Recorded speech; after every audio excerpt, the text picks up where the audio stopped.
Let's just go ahead and prepare ourselves for Dr. Kinghorn's visit. And I would like to sort of begin with just a number of themes that came up in your responses that I think may be helpful to kind of enumerate. Many of you focused on the theme of agency, freedom, and medication under the sorts of concerns are the theme of freedom as central to psychiatry, agency versus symptom reduction, and then freedom from desires of bondage. What I find interesting is the way that Dr. Kinghorn introduces the idea of medication in the context of Thomistic, that is, theologies, world conceptions, anthropologies, that is, views of the human person, shaped by the thought of the 13th century great theologian of the church, Thomas Aquinas. I think this book and the book that this article kind of evolved into is unique among all books that I've encountered in theology and mental health, for reasons that sort of Jaden and I were pondering at the outset. And that's because so many accounts of, let's say in particular, Christianity or Christian theology or Christian faith and practice and mental health may acknowledge the gravity or the particularity, the singularity of mental health challenges. But in the end, they seem to be, I would say, theologically kind of overwritten. In the end, they seem to kind of conflate, despite their best intentions, mental health challenges with religious practices. And perhaps the most stark example of this is the theologian Stanley Hauerwas, who I don't expect you've heard of, but it might be interesting to hear Kinghorn address this because they are colleagues at Duke University. Stanley Hauerwas, who's without a doubt the most influential American theologian of the last half of the 20th century, Stanley, and the first 2 decades of the 21st century, told me at a dinner party after he hosted his lecture, in response to some questions that I was wanted to explore with him in the years when I was writing my own book on anxiety and faith. Quote, "I don't believe in psychology." And part of that is a kind of rhetorical punch. Part of that is a kind of post-liberal, a kind of postmodern move. So in such instances, mental health challenges would be kind of reduced or explained by cultural practices or conceptions of the human good. And the Marxists might say, well, anxiety is really a symptom of economic disorder, and if we get the forces of the economic machinery in a better place, then this will have the kinds of desired effects that we hope on psychic life. Or in Hauerwas's case, the practices of the church, of the Christian church, and as most kind of dramatically ontologically rendered in the Eucharist, in the Eucharistic meal, are the places where habits are reformed to become virtues, which in turn produce the benefits of the good life. Dr. Kinghorn is grounded in clinical experience. And you would think that theologians would defer or at least pay attention to the experiences of the clinical exchange.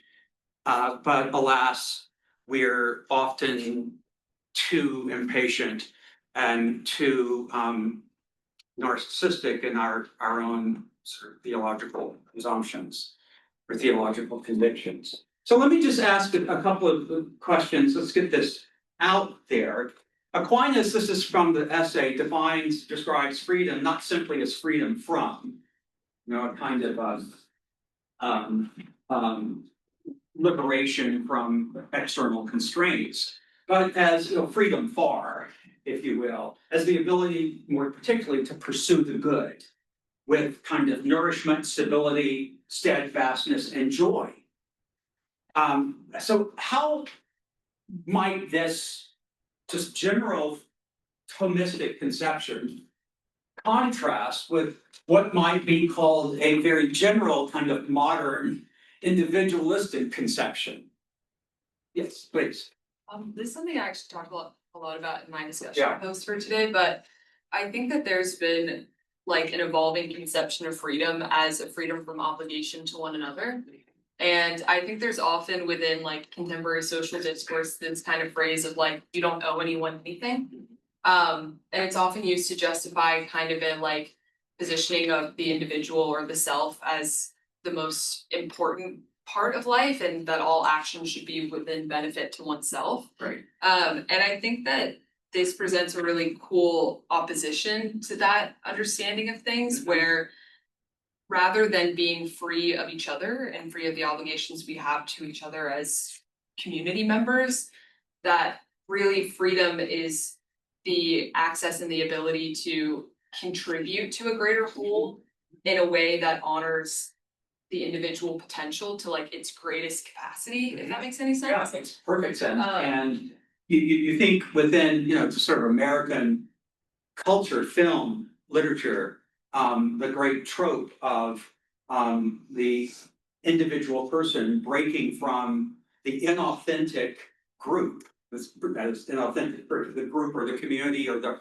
herd or the mass that's perceived to be inauthentic or that's perceived to be a threat to our authentic individuality into some kind of elaborate journey or adventure of individuation. Yeah. And this would seem to suggest that relationships, relationality, community, the social glue is not essential to freedom. If anything, it may inhibit freedom. Other thoughts generally about this, please. Well, the classic ending of Joseph Campbell's hero's journey is a return to community. So just to underscore your point, that usually gets left out. Right. Yeah, and in one of my classes, The Kingdom of God in America, we will explore the sort of countercultural aspirations of the late 60s, when, as Joan Didion writes in her remarkable books, The White Album and then Salting Towards Bethlehem, which I think we read, the civil rights movement that had been nourished by the convictions and energies of the Black Freedom Church has become impatient with the unsexy tasks of concrete social reform, piecemeal social reform. For understandable reasons, to be sure, but after, and many historians mark this as the 1964 National Freedom Democratic Convention in Atlantic City.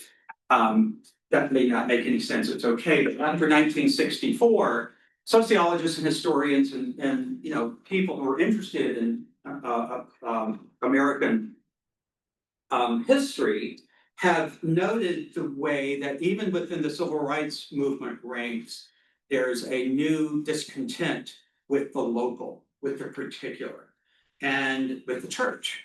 And so by 1966, you'll hear in a meeting of the Student Nonviolent Coordinating Committee now, which has embraced a new vision that clusters around the theme of Black power and of a kind of global emancipatory awakening.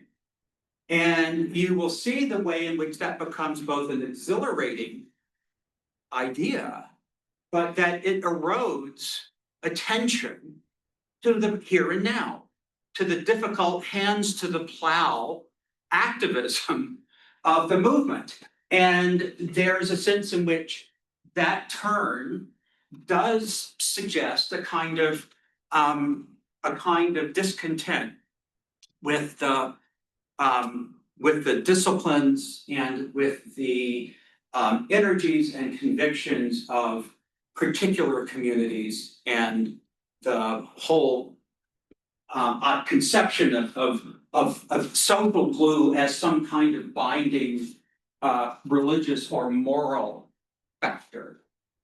Anyway, this individuality. I think there's a lot to be said for the individual. I mean, there are theories and theologies that emphasize the community alone tend to give short shrift to the particularities of individual selves.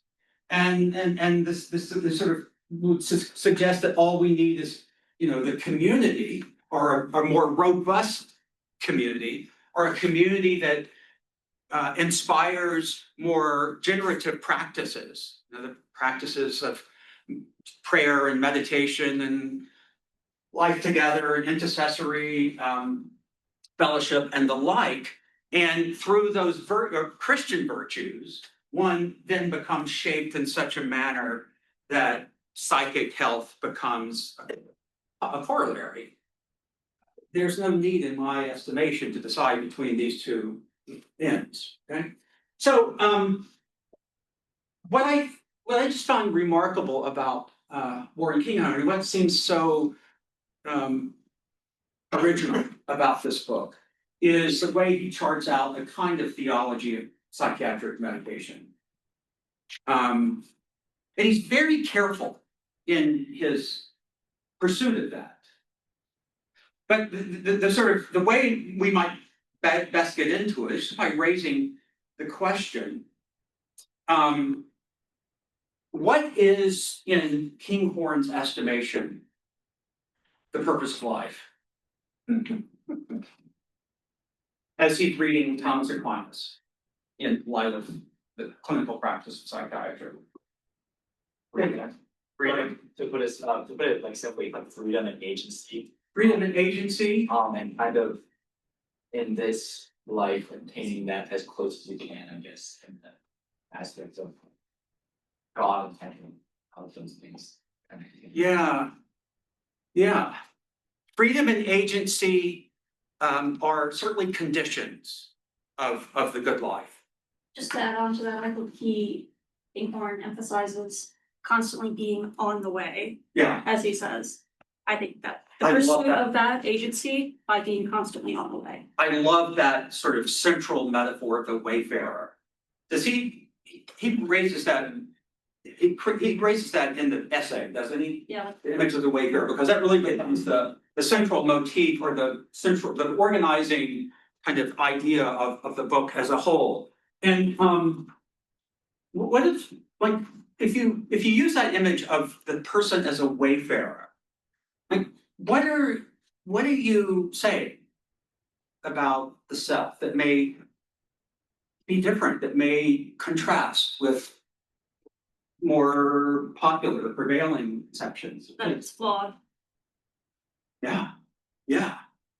I remember once when I was teaching at a Jesuit university, which I taught at Loyola University, Baltimore, for 10 years before moving here. And I had such wonderful colleagues in philosophy, and of course the Jesuits, and anyone went to a Jesuit high school has ever had an encounter with Jesuit education, seemed to know everything about everything, really extraordinarily talented and passionate thinkers.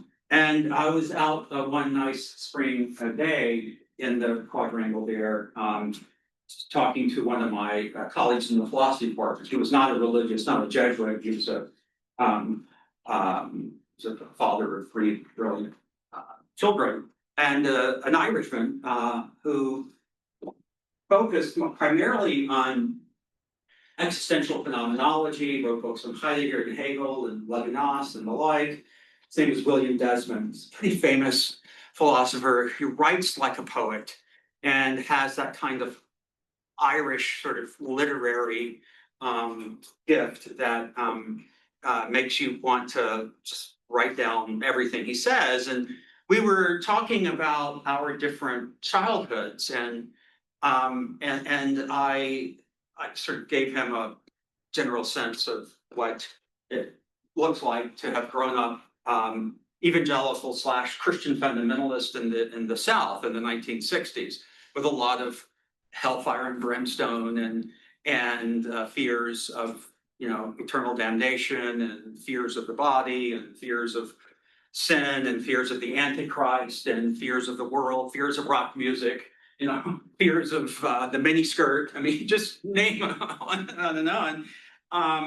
And he said, well, that's so slightly different than what I understood early on. I was taught by, the Catholic priest that that life is this journey, and in which we ascend up the scale of erotic desire until we behold God.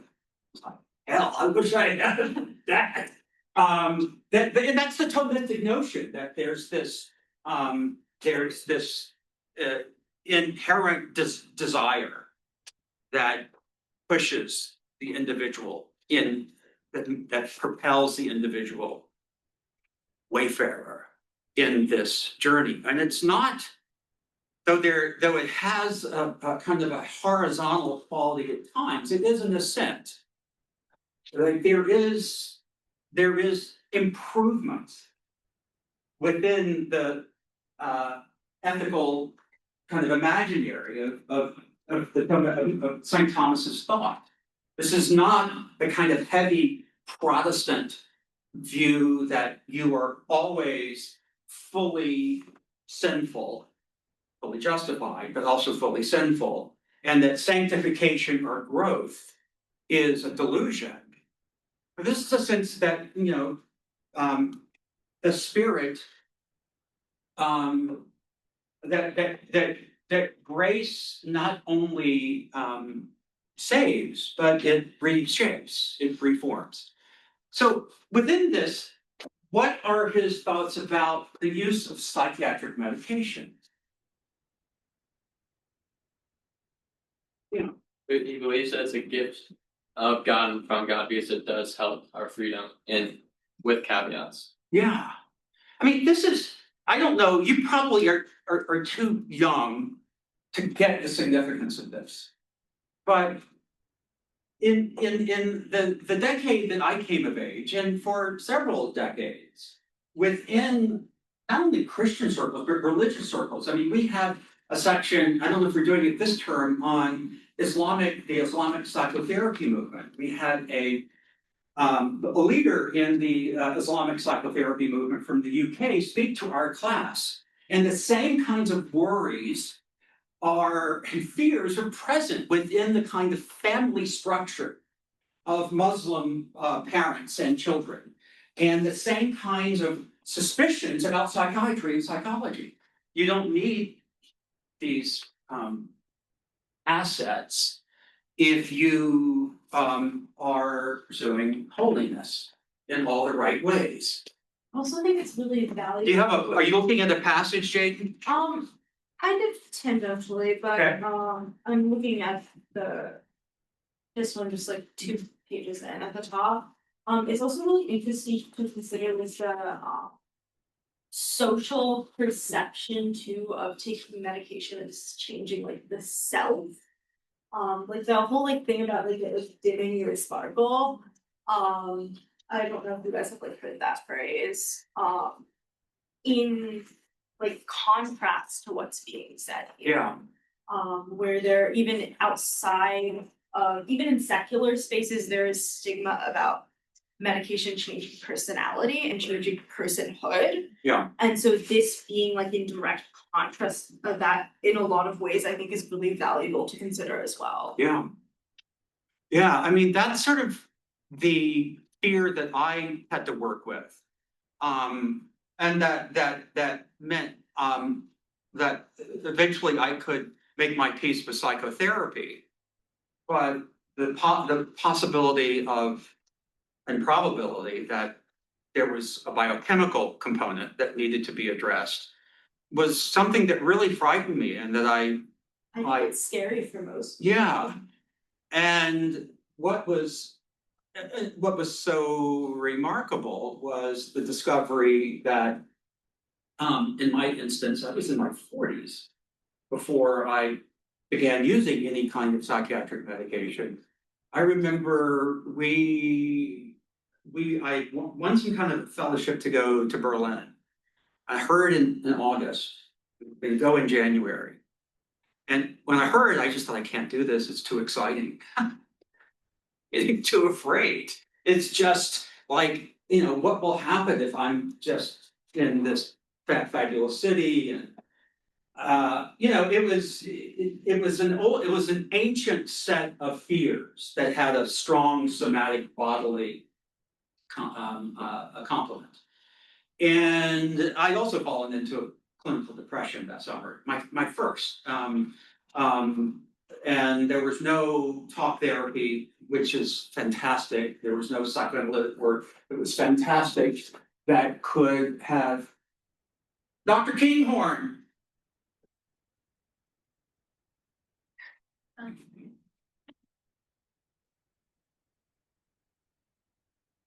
Can you see us? It looks like it's all good on her end, doesn't it? Maybe the audio, you should see where it's picking up. Yeah, Let's not actually talk about it. I don't know. Well, it's kind of green. Oh, yeah. everything looks fine there, doesn't it? Yeah. Should I check the audio? No, the audio. Yeah, you're getting signal. You just see this one. Do you think I think we're good. Can send them a chat. Yeah. a chat? Yeah, that's chat right there. He's muted. One more, he's muted. Chat's muted. Can y'all hear me? Yes. Great, I can hear you. Can you hear me? I can. It's so good seeing you. I'm gonna take 45 seconds and finish the story. That's great. Yeah, sounds good. So this is all by way of responding to your work. And we love your book.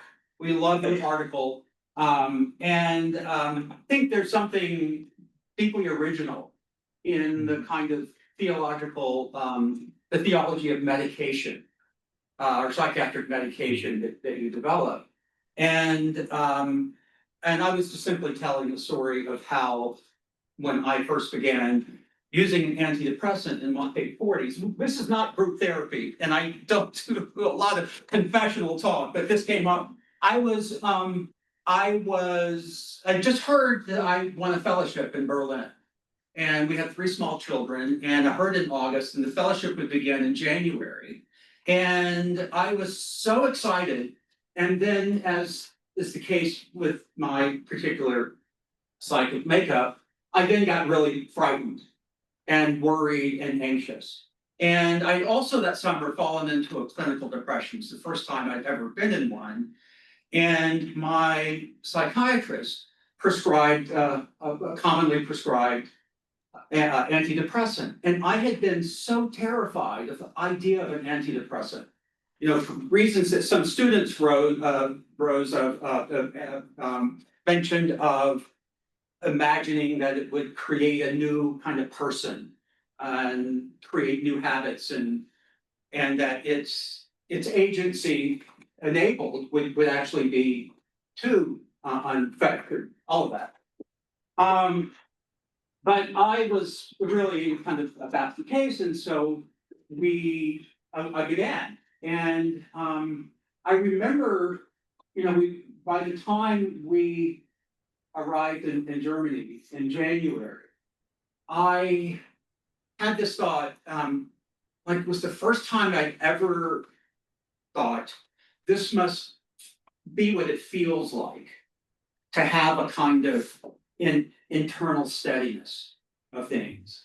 And it wasn't, it wasn't an imaginative change but it created that sense of agency that you talk about that then enabled flourishing and then getting to write a biography or research a biography of Dietrich Bonhoeffer. So, I'm grateful for that medication if it helps you to do yes. that. That's awesome. Yeah, it's a great book. I thank you for joining us. May I just introduce you to the students briefly? It is such a pleasure to introduce Dr. Warren Kinghorn, who is the Esther Cauliflower Professor of the Practice of Pastoral Moral Theology at Duke Divinity School, as well as Associate Professor of Psychiatry at Duke University Medical Center. You also serve as the co-director of the Theology, Medicine, and Culture Initiative at Duke, a program devoted to training leaders at the intersections of faith, health, and learning. Dr. Kinghorn's brilliant career, and I think groundbreaking work, is distinguished by both breadth and depth. Indeed, after graduating, you were an undergraduate at Wake Forest. Am I wrong about that? Furman, actually, in South Carolina. Furman. Yeah. Oh, fantastic. Yeah, that's right. Dr. Kinghorn went to Harvard Medical School and finished his MD in psychiatry, and then eventually made his way to Durham, North Carolina, and pursued both the MTS, the Master's in Theological Studies, and the THD in Theology, writing a dissertation on Aquinas. Who were your advisors on the theological work? Yeah, mainly Stanley Hauerwas, but also Alan Verhey and Keith Metter and Paul Griffiths and Leonard Huter. Yeah. Well, I just mentioned Hauerwas earlier, and the story he told me 5 or 6 years ago, when we were going round and round on psychiatry and ecclesiology, that he simply didn't believe in psychology, and that he, thinks that ecclesiology alone is the sufficient condition for the good life. At his best, that's not what he thinks, but I don't doubt that he said that. Yeah. I know his memoir was a little more nuanced, particularly in his, stories of his life. But there was a group of students with me at the table that night, and we did press them on it, and it's a sort of a familiar kind of postmodern, Foucaultian in some respects, conception.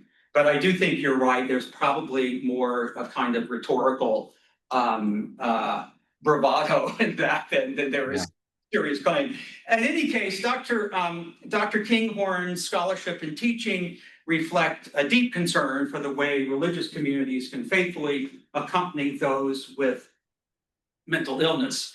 He has written on the moral and theological dimensions of combat trauma, the social and political context of psychiatric diagnosis, and the responsibilities of church in the age of modern medicine. And a particular note to us this afternoon is Dr. Kinghorn's engagement with St. Thomas Aquinas, whose image of the human as wayfarer on the journey toward God provides an exceedingly rich framework for understanding both human vulnerability and the possibilities of healing. And it is from this work on St. Thomas and psychiatry that today's talk, Lessons from Thomas Aquinas on the Practice of Clinical Psychology, emerges.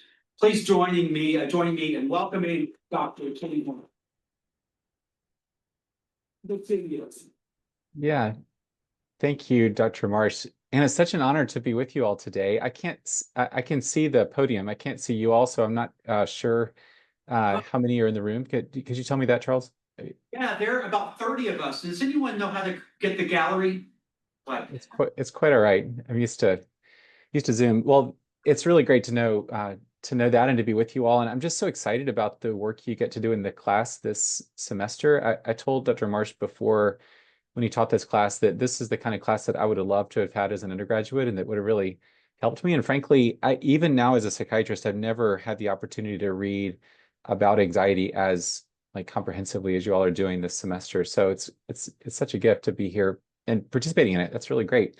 I want to apologize for my background. I am literally in a closet in the medical center at Duke, having just taught psychiatry residents, and so it's about 40 degrees in here. So that's why have a file cabinet with these lamps right behind me. And then and also I'm really sorry I can't be with you all today in person. I'm sandwiched between two teaching commitments here at Duke. Otherwise, I would love to have been in Charlottesville with you all. So thanks for inviting me in.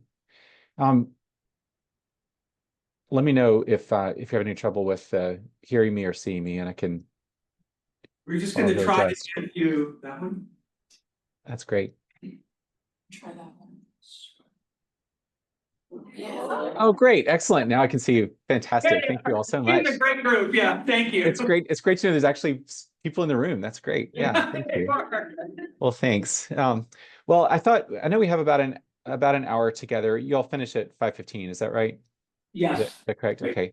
So we could do this in any number of ways. I did bring in some slides and a kind of more structured talk about some of my thoughts about practicing psychiatry, about why we can't and shouldn't reduce mental disorders to disorders of the brain, and then some of the theological work that I do in the paper that you've read and in the book that I've just published, and to comment on anxiety. And I can do that, and then we can be in conversation. I'm also happy before doing that, if any of you all have specific things that you want to talk about or ask about, to just be in conversation with you. What would be best from y'all's perspective? Maybe talk first and then questions after. Yeah. So this is Molly. Hi. That's great. Hey, Molly. Yeah. Molly's from Charlotte, and Molly said maybe talk a few minutes and then we can. Great. Yeah. I know I'm joining you midway through the class, so that's great. I'd love to do that. Thank you.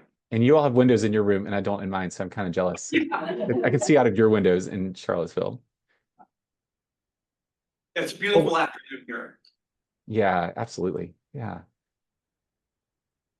Well, what thoughts do you all have? Again, I'm happy to save a few things as needed or desired, but I know how it is. I don't want to, preclude the chance just to be in conversation. What questions or thoughts do you all have that I could in some way be helpful with? Why don't you just give us an overview of what you've done in this book, with some attention to the essay that we read for the day, which was an essay that predated the publication of the book. Yeah.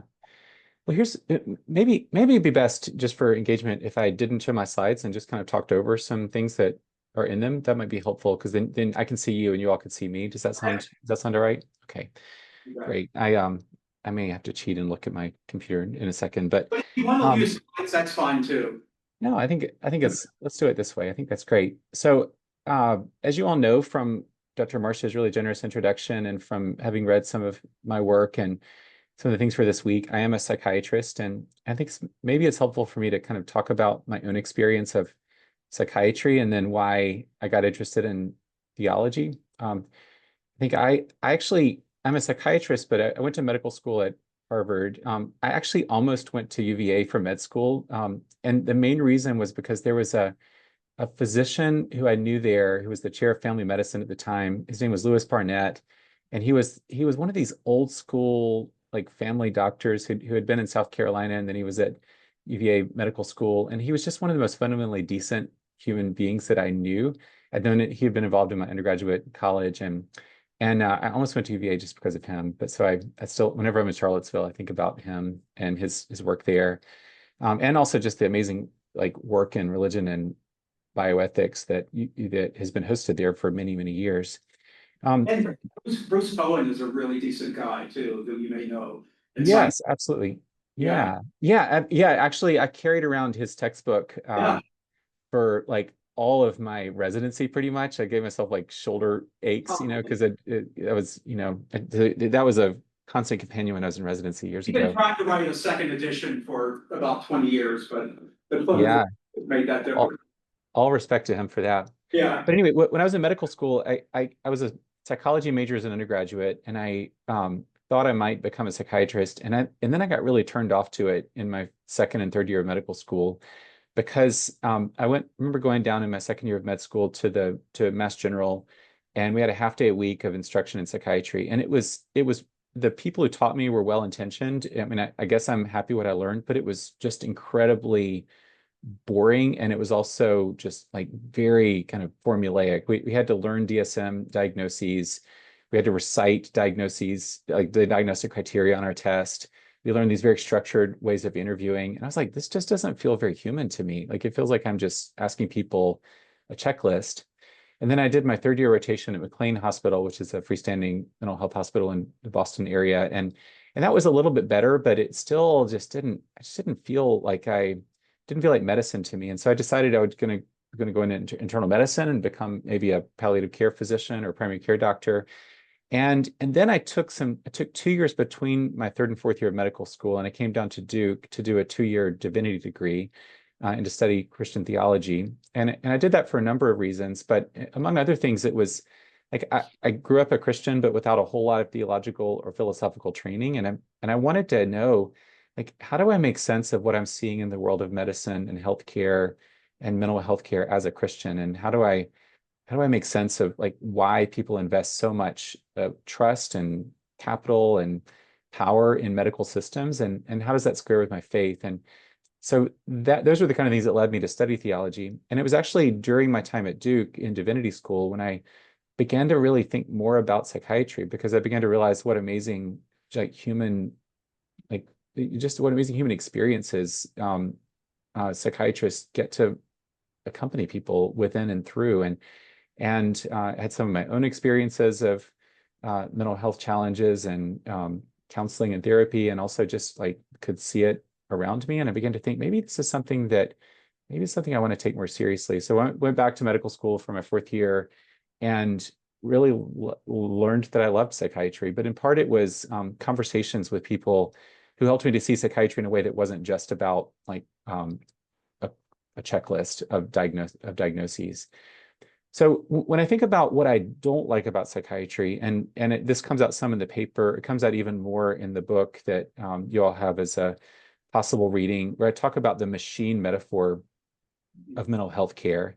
And this would be easier if I was standing in the room with you, but I'd kind of love to hear your thoughts about whether this resonates at all.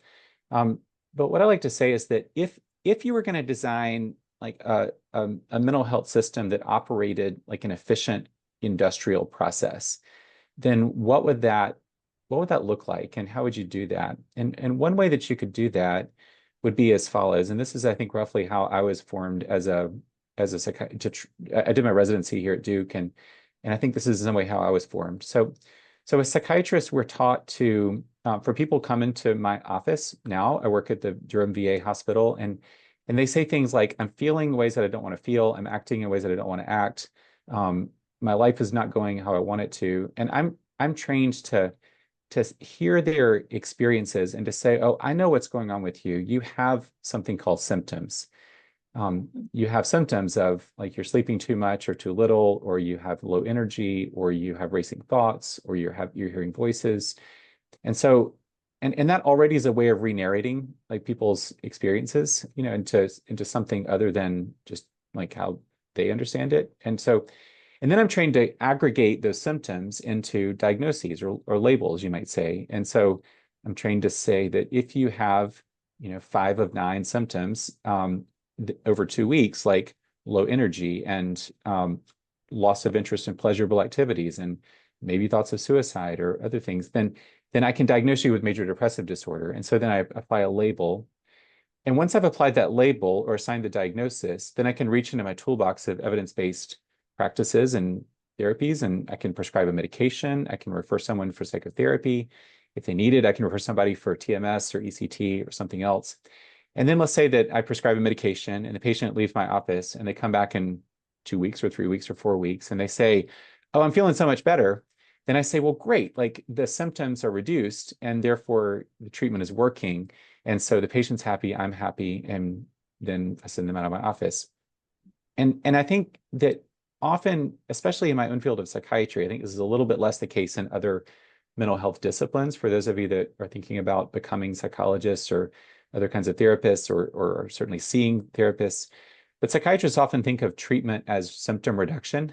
And so we apply techniques and technologies to reduce patient symptoms. And when it works, then we say that treatment is successful. And when we have certain kind of treatments that we apply to symptoms and we look at that in a clinical trial in a population and it separates from placebo, then we say these are not just treatments, they're evidence-based treatments, because now we can show from our clinical trials that these treatments are helpful in reducing symptoms. Because pretty much every psychiatry clinical trial is done by quantifying people's experience on a scale.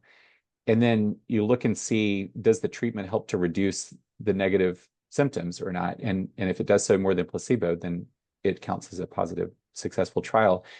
And then, of course, anything that you can apply, any technique or technology can be bought and sold, whether that's a unit of time, whether that's a medication, whether that's something else. And so we can go along with the idea that mental health treatment is just a matter of symptom reduction. And as a psychiatrist, I think that's great. Like I'm in the middle of Duke's Medical Center now. I want my patients to be in less distress. Like I want them to feel better. I want them to sleep better, those kinds of things. And yet the question is like, what's not accounted for when we think of mental health care in that way? So one thing that's not accounted for is like, what if mental health problems are not just like problems of individuals who have symptoms because of something that's broken inside of them? But what if mental health problems actually have to do with like the world in which we're living, and that the distress and challenges that we're facing are not like something that originates from within us, but rather they're responses and reactions to the world around. And so I think of this in two ways, and I talk about this in the book more than I talk about it in the paper that you all read for this week. I think there's two ways of thinking about mental health problems. So one would be what I call the inside out approach, and the other would be what I'd call the outside in approach. And I'll try to describe it in two ways. Do any of you know these Gestalt images where like either you can see the vase or the faces, or either you can see, like an older woman or a younger woman, these kind of things that like it's hard to keep two things in view at the same time. I think that's how this kind of way of thinking works. So the inside out approach to thinking about mental health problems, and I think about this with my patients, I think about this with myself, with my students, would be basically that mental health problems happen when there's something on the inside of us, so to speak, that could be inside our brain circuits, inside our neurotransmitters, maybe deep inside our personality, that is in some way disordered or broken. And that we therefore feel certain ways or think certain ways or act certain ways. And that it shows up as problems in our lives, in our relationships, in our communities, in our ways of being in the world. And so that inside out approach would be to say, well, if that's the problem, then I would go to a therapist or a psychiatrist, and I would say, like, this isn't going well. And they would say, well, great, well, let's try to fix what's on the inside. So let's say that, and I'm sure this may be the case, and I want to honor that like if some of you are struggling in this class or at UVA, or maybe some of your classmates are, somebody's maybe struggling in a class, then people might feel depressed or anxious, and they go to the student counseling or mental health service, and they're told, like, okay, there's something happening in your brain circuits that's causing this, so let's try medication and see if you get better, see if the symptoms are reduced. So that's one way of thinking about mental health problems. But to flip it around, you can think about mental health challenges in a different way, which is what I call the outside in model, which is what if the locus of the problem is not specifically something that's happening inside a person, especially in a person's body, but what if it's somehow outside of us in our social and relational surround and context? Like, what if the kind of core of what's wrong is an abusive relationship, or maybe a community in which people don't feel like they belong and they're not being treated well, or a community that has just unreasonable expectations for its members, or a culture where things are incredibly polarized and stretched, and people that doesn't kind of help each other to flourish. In that case, like the experience of anxiety especially might be kind of response to those external things, and it might be a way of like responding to what's wrong, and that might show up inside someone's neurotransmitters or inside somebody's brain circuits, and it might show up as changes in the body and brain, and yet like to have an outside in view is to take an outside perspective first. So to kind of maybe summarize those two things, if the inside out view sees mental health problems as things that start on the inside and then show up as problems of relationship and community and culture, the outside in view would see mental health problems as maybe like starting as we respond to things that are outside of us in relationship and in disordered relationships and broken communities and a fractured culture. And then they still get lodged inside of us in our experience and in our bodies. So either way, the body and brain are involved in mental health problems, but we have to kind of think about where to look. So that's one problem with this idea that mental health care should just be about like fixing individuals, because it takes too individualistic a model. And I think another challenge is just like, does thinking about mental health care as reduction of symptoms really get to what people need as human beings? And like I may have fewer symptoms, but does that actually mean that I'm living well? And so some of the deeper questions that I think all have as human beings, like do I matter? And do I belong? Like, where, like, who knows me, and to whom do I belong? These are deeper questions that you just aren't going to get to if all that you're thinking about, if the goal of mental health care is just to help people feel sort of less bad. It doesn't address those kind of deeper questions of like, who are we and what are we aiming for in our lives, and what do we care about, and like what makes life worth living anyway. I think getting out of that like industrial kind of mindset is really important. Maybe one more comment I'll make, and then I'll just pause for comments, and I'm happy to say more about how I think I speak as a Christian, so I think Christian theology may matter for this. Another issue is what I would call the problem of kind of therapy for productivity.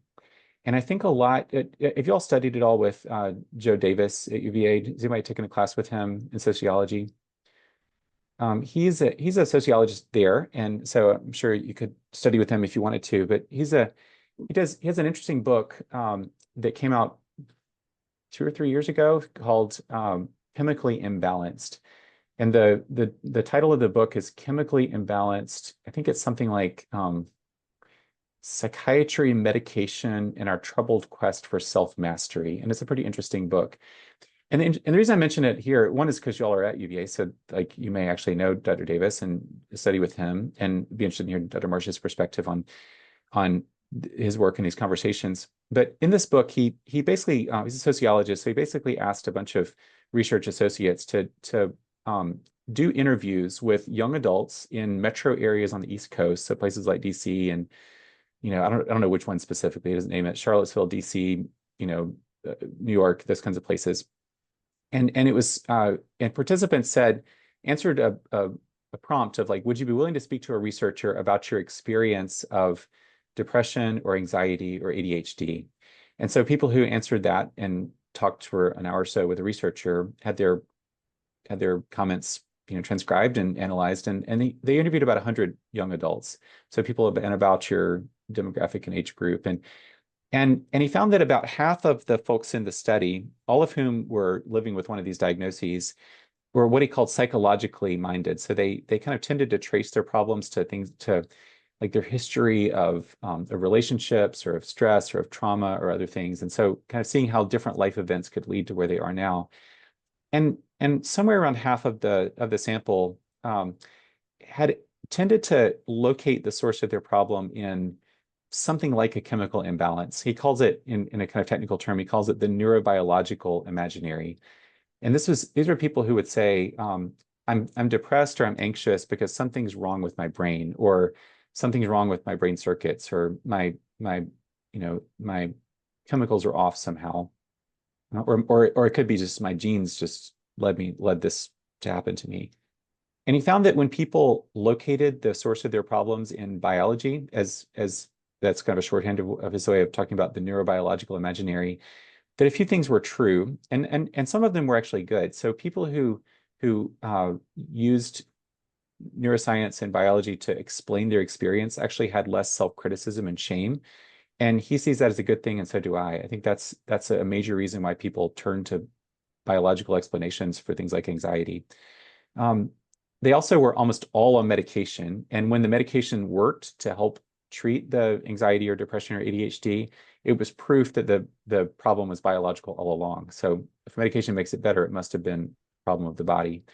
But the most interesting thing that he argues in this book is that people who adopted this view of like mental health problems as biologically caused tended to use a narrower range of English words to talk about their internal experience. And when they engaged in therapy, they didn't do so. When they're asked why they engaged in therapy, it was less often to say, I really want to understand myself better. I want to kind of, more deeply understand what's happened with me. I want to kind of come into contact with my own experiences and history. They said more things like, I just want to get back to work, or I want to get back to school, or I want to get this degree, or I want to be able to parent, all of which are good things. But it had to do with like getting back to being like to achieving or performing in a certain way. And so I think that raises a question. This goes beyond what Joe Davis says specifically in this book, but it gets to a question of like, what are we doing in a world where a lot of common mental health challenges, and I think especially anxiety, since that's the focus of your class, but also things like depression and maybe other kinds of common challenges like substance use problems that we could talk about, is the fact that we live in a culture in which people are constantly feeling stretched and threatened and underproductive all of the time. There's a theologian who used to teach at Vanderbilt named Bruce Rogers Vaughan, who has a book called Caring for Souls in a Neoliberal Age. I'm happy to send these references after. I know you're taking notes, in which he argues that like we live in a culture in which, for the last, and this is not a class on economics, but we live in a culture in which like for the last 40 years or so, both in the US and UK, it's been marked increasingly by deregulation and privatization and trust in the market, and this idea of a kind of free market capitalism. And in some ways, that's delivered us to where we are now politically, I think, in terms of globalization. But Bruce Rogers Vaughan says that one of the things that's happened is that in the modern era, and I'm quoting him here, if I can remember his quote from memory, he says that in the modern era of the United States, like every individual has become their own firm or becomes their own entrepreneur, managing and marketing the self as personal enterprise and investment. So as opposed to like a previous, kind of set of cultures where you might have had a farming, agrarian farming economy where people kind of like, lived together and they helped each other on the fields and kind of made it together, or even a kind of industrial culture where people would go to work in the mill and there'd be a kind of shared form of life. Nowadays, like so in the kind of professional and academic world, that like all of us feel like we are our own little companies or firms, and we have to constantly be like managing and marketing ourselves to encourage other people to invest in us, with the threat that if we don't do that, that we'll be left behind. And I suspect, I mean, you all are at the University of Virginia. I teach here at Duke. These are places like you all didn't get to where you are now without feeling some of that pressure of self-production, of self-investment, self-curation, of managing yourselves. I know you all did the Common App, and you're like, you had to kind of put yourselves forward. And what Bruce Rogers Vaughan says is like, what if we live in a culture in which like a lot of depression and anxiety is just a response to a culture that makes us constantly always feel like if we're not maximally productive and competitive and liked and desired, that we're going to be left behind and neglected and not have access to what we need. So that's a driver of depression and anxiety. He quotes from someone else, it says, maybe depression is just how neoliberalism feels. Like we live in a culture in which we constantly feel stretched and threatened and under and counterproductive, and we feel anxious by living in this kind of a culture and this kind of form of life. So then that comes to the question about what are we doing with therapy, or especially medication. So let's say that let's say that just theoretically that somebody's living in a culture in which they feel under or counterproductive, and they feel anxious by that, and maybe that anxiety goes on for a long time, and they even feel depressed. And then they come to me as a psychiatrist and say, well, I want to feel better. And I say, well, great, here's a medication. Like, let me give this to you. And then they feel better. Like, what am I doing there? Am I just trying to deliver them straight back into the very problem that generated the pathology to begin with? Like, if we engage in mental health care just to kind of get back to where we were, then we might actually be addressing the kind of core underlying problems that are actually major drivers of anxiety and depression and substance use and other things, in our culture. And I worry about that as a psychiatrist. I worry about that working at the VA. I worry about that as a professor at Duke. I worry about that just kind of living in an area like the Triangle here in North Carolina.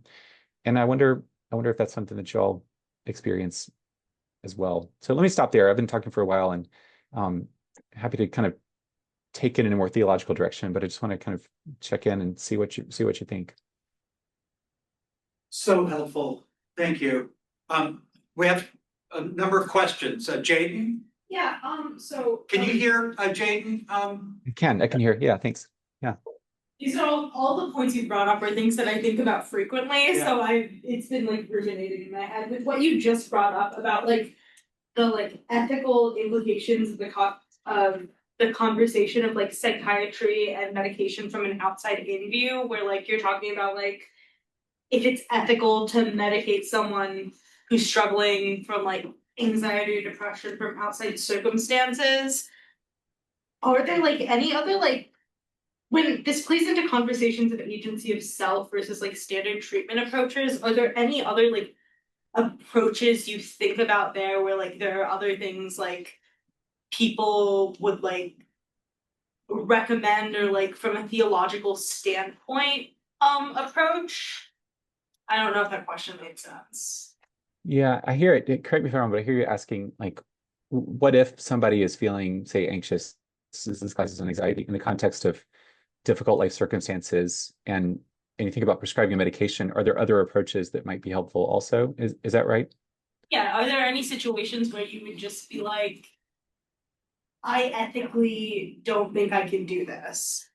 Yeah, that's a great question. It's a really good question. Thanks for asking that. Well, one is, and this comes out, I hope this comes out in the paper, if I've communicated my own views right, that I prescribe a lot of medications as a psychiatrist. Like, I don't always prescribe medications. And so there's a number of my patients at the VA that are not on any medications. And I actually kind of am proud of that, because I think a lot of psychiatrists think that we just are the medication prescribers, and that if we don't prescribe, we're not doing our job.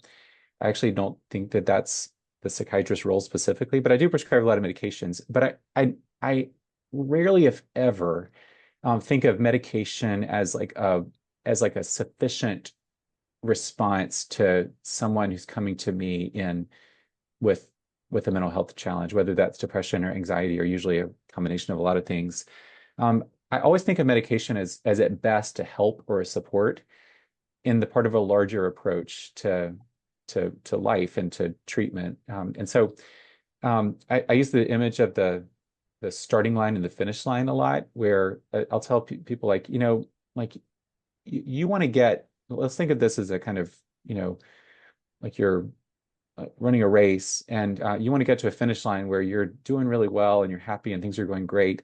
Like, frankly, it's unlikely that any medication for anxiety or depression is going to get you to the finish line to where you want to be. But it can help to get you to the starting line, where to get you to the point where you actually can go to therapy, or you can go to class, or you can socially engage more. It can help take away some of the, especially when people are like really incapacitated through, again, I'm talking about depression and anxiety today, but it could be a lot of other things. Like, medication can be life changing, for to allow people to be able to do that broader set of work. But I think it is always enabling a broader set of responses. And so that might be structured therapy. It might be like getting more socially connected for those that are disconnected. And we know that that's not good for mental health generally. It could be to make very particular like changes in life, whether it's like cutting back on substances, or whether it's making just hard decisions about relationships and other kinds of things. I mean, everybody's different, so I can't give any one set of responses. And of course, I mean, you asked about theology. I think as a Christian, one is I just want to think wisely about how to walk alongside people who are in distress and to ask what's needed. So not every approach needs to be like specifically theological, but I do think that helping people to ground their identity in something other than their productivity. And as a Christian, I believe that the deepest truth of who we are is that God loves us and knows us and cares for us, and that we have dignity and worth, not because of anything we've done, but just because we are God's creatures. And so I think to the extent that people can kind of can appreciate, can kind of rest in that, that's a good thing. And I also think, and this is certainly empirically shown too, that religious community participation is generally, not always, because religious communities can be abusive and traumatizing and neglectful in all sorts of ways. But in general, like participating in a religious community and in religious practices with others is actually a good thing for depression, for anxiety, for general mental health. But I would never want to say that that's just like a treatment, that I do just to help people feel better. Thank you, Charlie. So I just want to ask a question about, first of all, I agree with a lot of what you say, especially the outside in model. I think it's a beneficial way of looking at mental illness. But when you kind of are blaming the world around you, or you see the problem in the world around you, I think that's the way that I've looked at it for a while. And I think it's actually kind of more overburdening in a way. Because it's difficult for me to see where you move from that point. What can I do as an individual if the problem is collective? And how can you solve a collective problem if, as you've said, everything is becoming increasingly privatized and we're becoming increasingly like our own firm in a way? So like, how would you respond to that? How does society need to move to fix this collective issue if we're so individualized? Yeah, that's a huge question, right? That doesn't admit of any one answer. I think I really appreciate what you said. Charlie, is that right? I appreciate what you said, that it can seem overwhelming, to see like if we think that we're feeling like we are because things are really difficult around us, and we fundamentally, at least as individuals, can't control those things in the short run, and it's hard to know what to do with that. I think one, I would say that's a question that all of us need to always be asking. I don't think any of you are going to disagree that things are kind of hard in our country right now and hard in our world right now, and there's just a lot going on. And there's specific things that you all have dealt with at UVA in the last couple of years that have been really hard and challenging, and there's broader things that all of us are engaging. I think it's helpful when we're trying to name what's going on to be able to tell the truth and to be truthful with ourselves and with others about, yeah, this is hard. And I don't think that plunges us into despair as much as it's the telling the truth about a hard situation is its own kind of strength, and especially if we can do that together. And then I think the question is, how do we not accept things as they are, in the sense of like, we're okay with this and we're just never going to challenge it, but accept it to be like, okay, this is the world that we're living in. Like, this is the moment that we're given to be able to act in. And what does it mean now to like cultivate and develop forms of life to be able to live even and especially in this world in which we find ourselves? And so, like, I don't think things are going to get better politically in the short run, in the United States, no matter who wins the 2026 elections and 2028 election. I think it's going to be a challenging time for a while. And I'm not sure that things are going to get better in the world as a whole in a broader scale, in sense of like, but I think that within that, there's ways in which we can kind of reclaim what are practices of, like, on a more local level of like, how am I building kind of community around me where with other people, I'm learning what it means to live well, even in a world that's broken.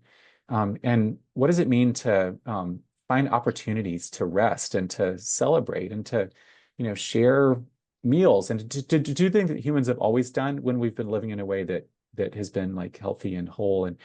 And I think humans have found a way to do that in every time of history, no matter whether things are hard or not, And I think, those of you who are formed in religious traditions, I mean, a lot of the most profound, like, and frankly, joyful and amazing insights of every religious tradition has come when the community that's bears the tradition has been most challenged and threatened. And so, like, what do we have to learn, especially in times like this? And so that's not an answer to anxiety. That's not to say, like, if you just think those things, you won't be anxious. But I think it's, what does it mean to just tell the truth about the world that we're living in, and to think about how do we inhabit that world wisely and together. So it's not just an individual thing.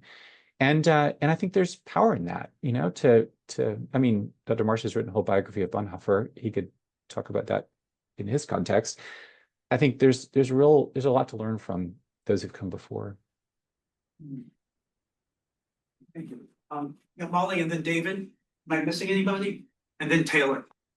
I'm hoping this isn't too long-winded of a question, but I was thinking recently about the first time that I told my grandmother that I was going on medication for ADHD. She's like deeply Pentecostal, like in like very deep in like Appalachian tradition and stuff. And her reaction was, that stuff is playing God. And I think it kind of got me thinking about the idea that if God created us in his image and shaped us to, act out his will on earth, then I think there's deeply religious communities that believe that engaging with psychotherapy or medication is an aspect of reshaping what God has already created. And so I'm wondering kind of, and I think you get at this a little bit in your paper, but I'm interested to hear your kind of reaction to how do we balance the idea of being created as fundamentally who we are and who we're meant to be, with pursuing kind of acts of self-improvement from a medication standpoint or through a therapy standpoint, and how that balances with like deeply religious notions. Yeah. That's a great question. Thanks for sharing that. I mean, it's important to note that, I mean, you mentioned your grandmother's coming from a kind of Pentecostal tradition, and that's a certain, even there's a lot of diversity within Pentecostal thought about these questions, and certainly within broader Christian Protestant thought and Christian thought.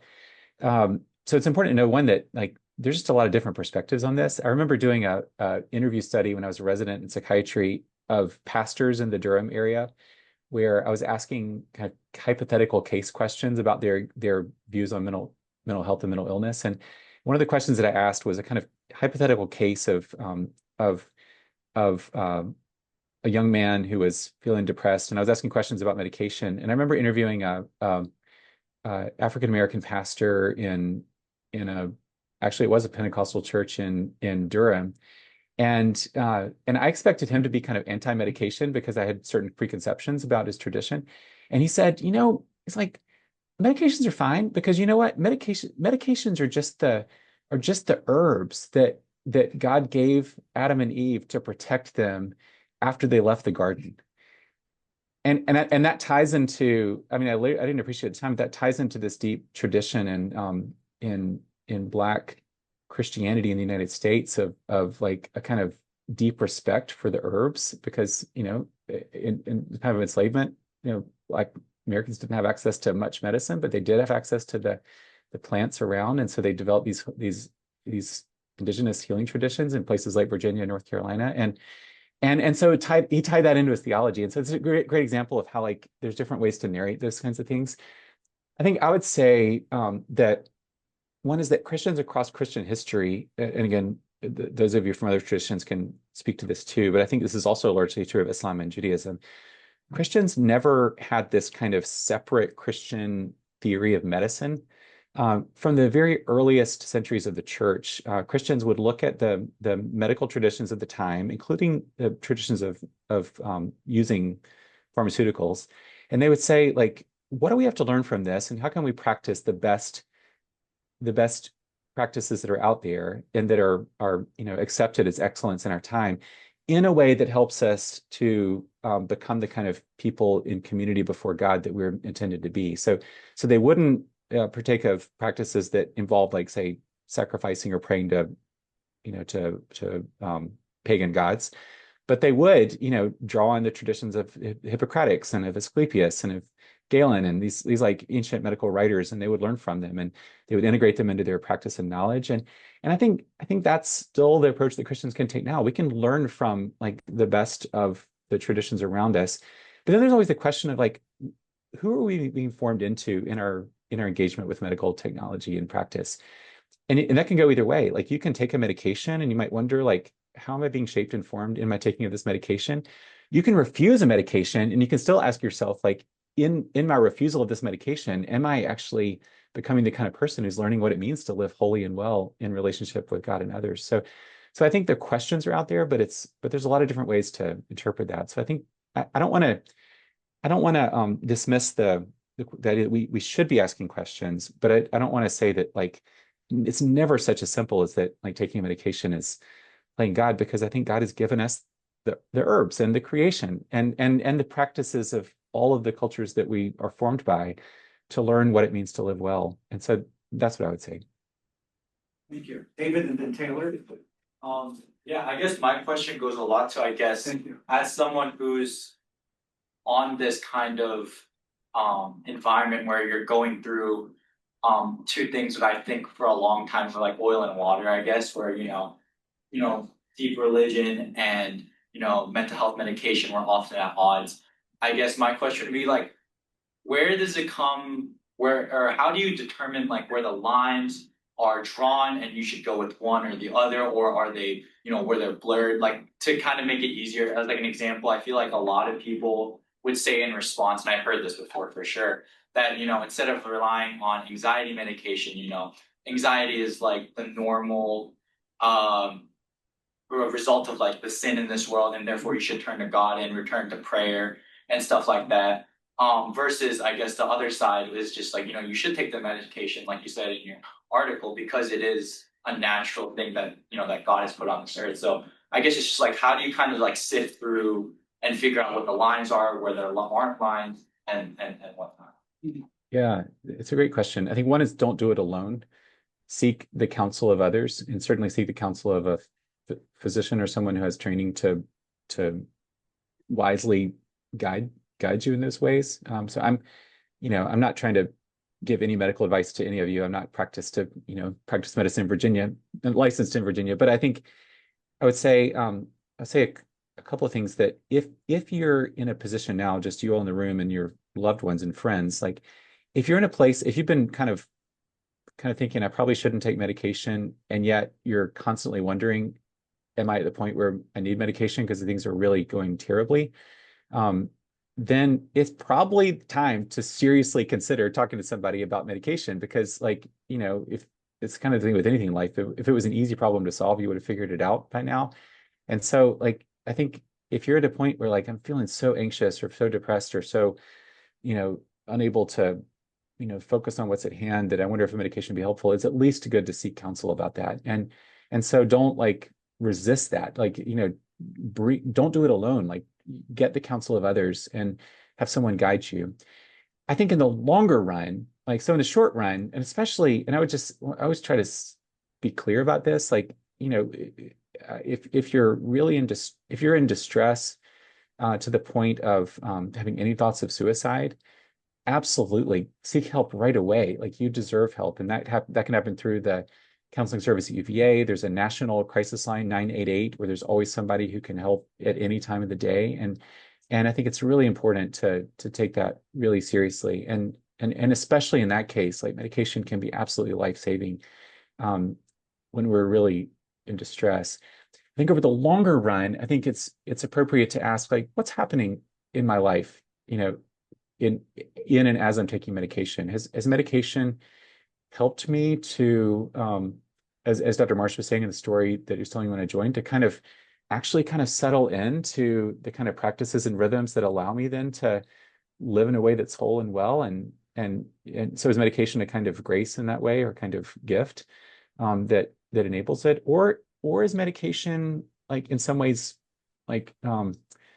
making it harder for me to see or feel certain things?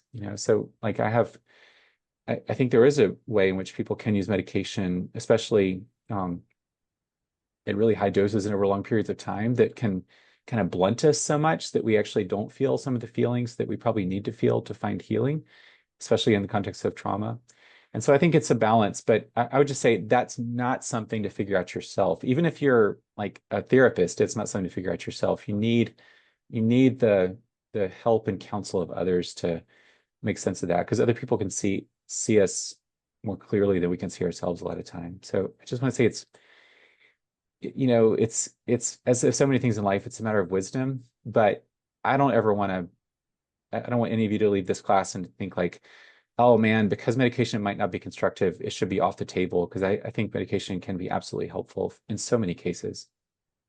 And there's also the truth that, and those of you who are taking medication may know this, but unlike so much of the popular press around, and nowadays with RFK and MAHA, there's all this new buzz in the press around antidepressants and anxiety medications and how, they're such huge threats. And I think I would just say and y'all can challenge me on this, but in most cases, they're neither the kind of like life-changing, like, life-altering interventions that we would hope for, nor are they these like, personality crushing, things that people worry about. Like they're just kind of part of, they can do a little bit to help us feel less kind of swings of emotion, especially with the SSRIs like Paxil or duloxetine or other things. They help us to kind of even us out.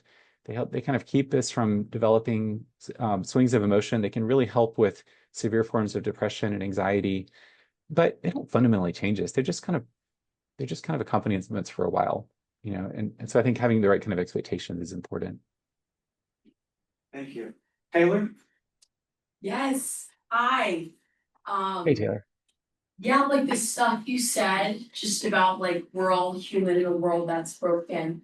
That is something I felt for so long.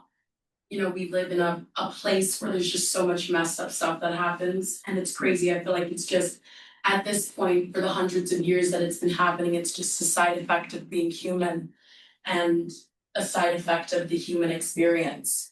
And so I really wanted to say that makes me feel so seen, because I always thought I was the crazy one. But no, we're not crazy. That's right. That's right. And I'm gonna ask you, was there an exact moment in your life that made you realize that, or was it just everything, or have you always felt that way? Yeah, it's a great question. I think I'm still learning that, honestly, but I do think I would just say a plug for if how many of you in the room are pre-med or pre-psychology? So maybe a quarter to a third to half, something like that. Yeah, I would just say like I think if you're studying to be any kind of a healthcare practitioner, that studying disciplines outside of STEM is really helpful. So you all having enrolled in this class are already like doing this, but I think getting kind of perspectives outside of the basic and clinical sciences is really important, because if you just read psych textbooks, like it's very similar to the paper out of the Lancet that that you have, like this is what you get, and it's very focused on like diagnosis and evidence-based treatment and those kinds of things, and those are important. But I think a broader view, I think the humanities help us with a broader view.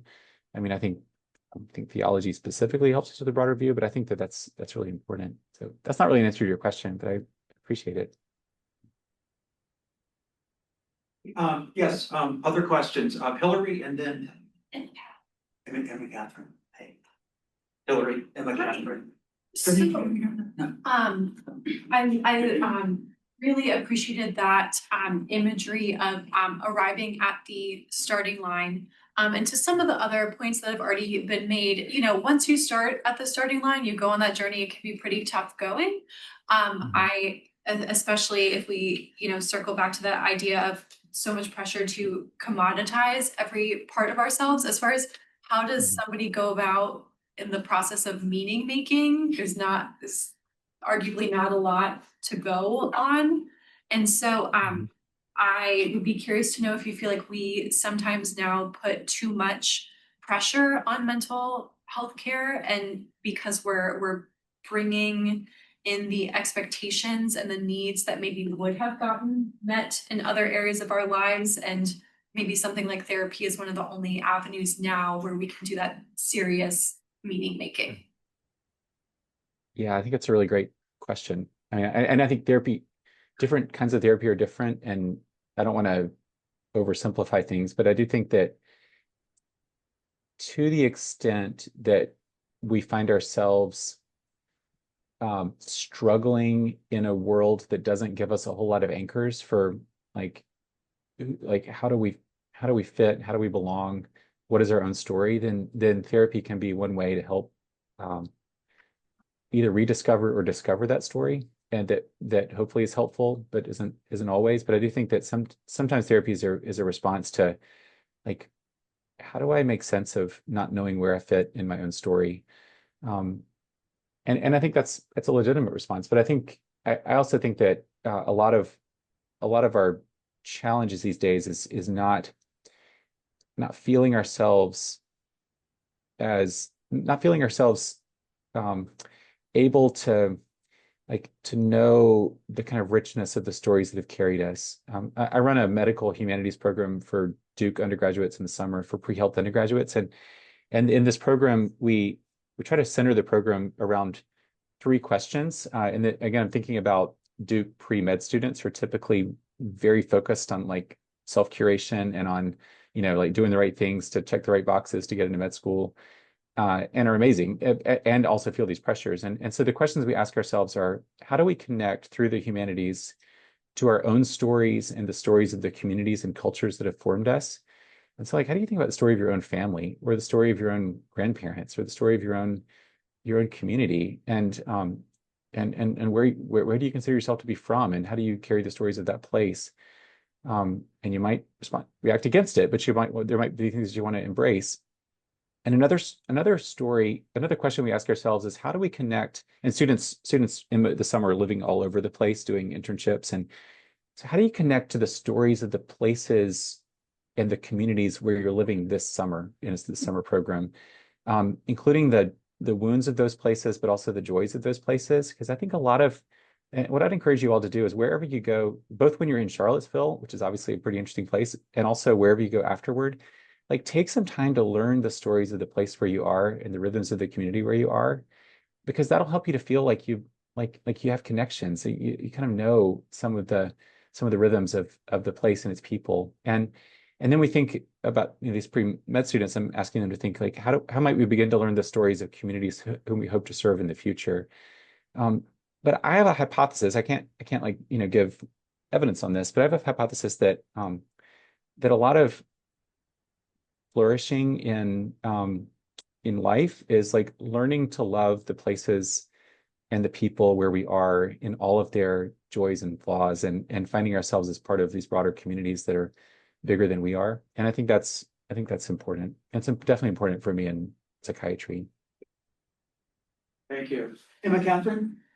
So earlier we were talking about like mental health through the outside in perspective, and I guess it just got me thinking, like if like mental distress and like mental disorders can be the result of like the broken world, then like how can psychiatry, which I feel is very personal, like successfully help make life easier? And I do believe in medication, like I've witnessed firsthand like how helpful it can be. But I guess I just started thinking that like if the problem is outside of us, then how can like such an internal solution like psychiatry make a difference? Yeah, great question. Well, one is that I don't think that psychiatry has to be wedded to the inside out model. I think it usually is, because we think of ourselves as the prescribers, and physicians in general tend to think about internal things. But there's a whole tradition that you can read about of social psychiatry, where psychiatrists were actually trying to call attention to pathogenic social structures and forces. And so there are ways in which there's traditions even internal to psychiatry, and certainly to psychology and counseling and other disciplines, to actually just be wise about like how do our experiences come to be, and maybe we need to think about the broader culture in which we live. I think on just at a practical level, like I think of my role as a psychiatrist is not specifically to look inside somebody and diagnose them, as much as it's this model of that humans are not machines that need to be fixed, but wayfarers who need to be attended.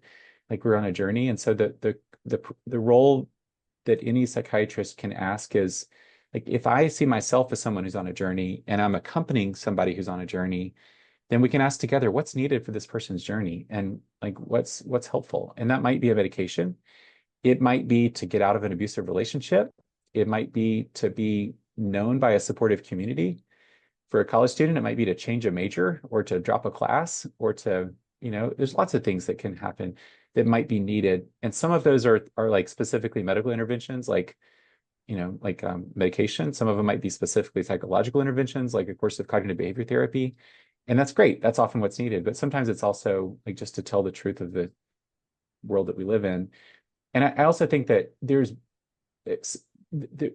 I'm not trying to give away, trade secrets or anything, but like sometimes psychiatrists feel this implicit pressure to be the ones who can figure things out and can like make some adjustment in somebody's medication regimen that's going to lead to an improvement. And I think that's a trap, because I think that's how people sometimes get on, and I'm not saying this is wrong in every case, but when people are on 8 or 10 different psychiatric medications and each of those has been adjusted a ton of times and they're on high doses, that might be because the problems are not problems that are going to ever be solved completely by medication. It might be that a broader approach is needed.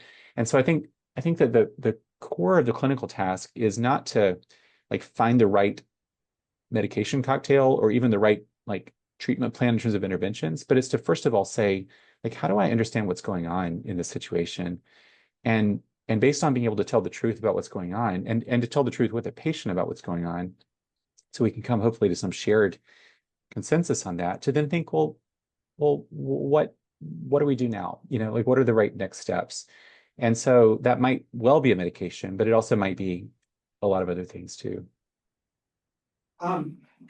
This has been fantastic. I would like to just squeeze a final question in that may seem a little out of the field, but I've had a couple of students over the years work on the use of psychedelic drugs in mental health treatment. And you may have heard the NPR story last week about recent studies of the use of LSD in treating anxiety and the kind of long 2 or 3 month long benefits of certain studies. And I'd just like to know your take on that whole conversation and what you maybe Yeah. at a clinical level. Yeah, it's a great question. And I try to be open-minded about it. And I've never for disclosure, North Carolina has not allowed medicinal use of psychedelics. And so I'm not seeing it in a clinical level around me yet. And I've never personally used psychedelics. And so I can't speak from personal experience. And so, and I doubt that I ever will, but I'm not sure I'd completely rule it out.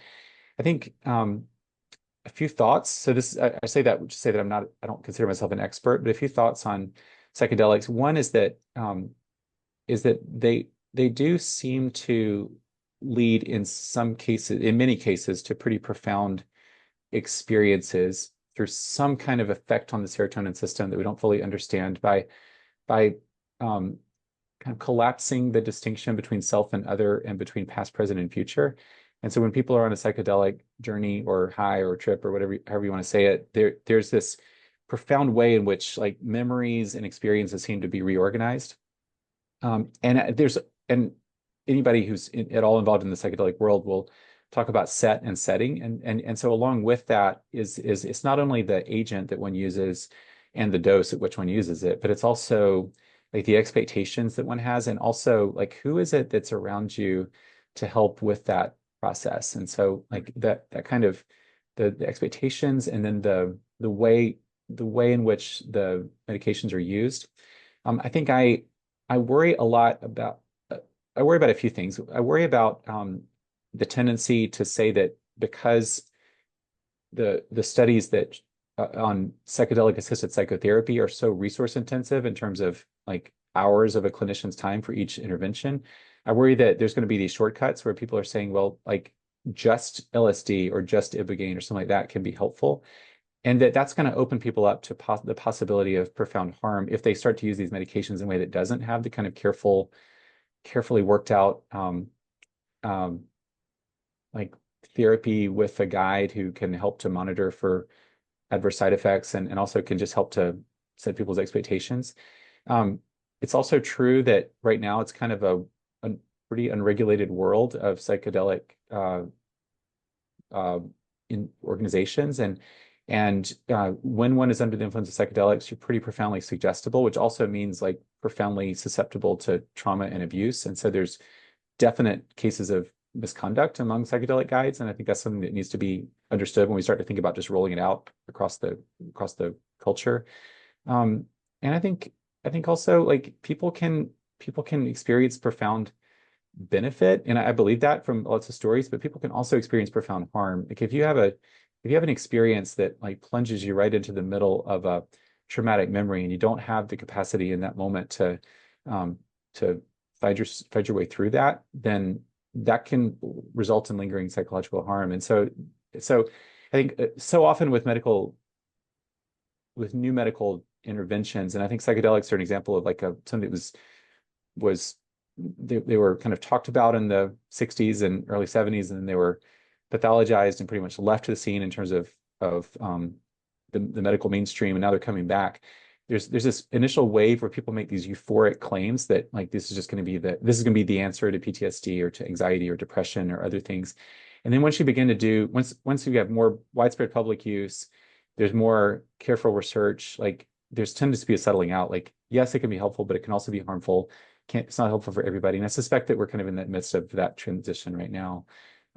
But I mean, they are powerful drugs, and we don't know exactly how to use them well in the medical system, and we have some things to learn. And there's also this whole interesting history about psychedelics and the role that they play in indigenous communities, and how do we avoid a kind of cultural appropriation by medicalizing them, and that's a whole set of conversations itself. Yeah.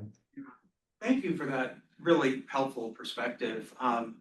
And Dr. Kinghorn, thanks for your time today. It's been such a gift, and we are grateful. Thank you all. I'm again so sorry I can't be with you in person, but it's been great to be with you for this hour. Thanks so much. Yeah. Okay. Thank you.